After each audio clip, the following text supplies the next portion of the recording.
ఈ సంవత్సరం పేరు పరాభవనామ సంవత్సరం. పంటలు బాగా పండుతాయి, వర్షాలు బాగా పడతాయి, జనాలందరూ కూడా ఆరోగ్యంగా ఉంటారు. కానీ పరాభవం అంటే కనుక అవమానం అనే అర్థం కూడా ఉంది. కాబట్టి అవమానం కలిగే సూచనలు ఉన్నాయి. దానికి విరుగుడు కూడా ఉంది.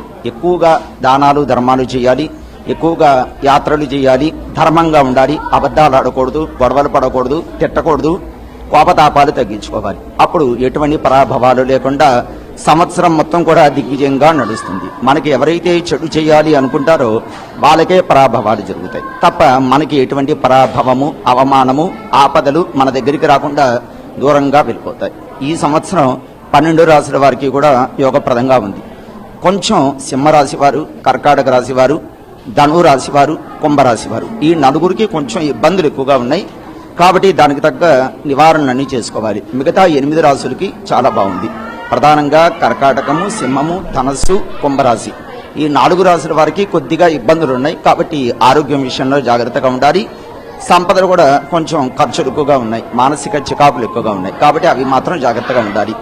పంటలు బాగుంటాయి, రైతులు బాగుంటారు, దేశం బాగుంటుంది, సైనికులు అందరూ కూడా విజయాలు సాధిస్తారు, దేశానికి మంచి పేరు ప్రఖ్యాతులు వస్తాయి. యోగప్రదంగా ఉంది. పరాభవనామ సంవత్సరం.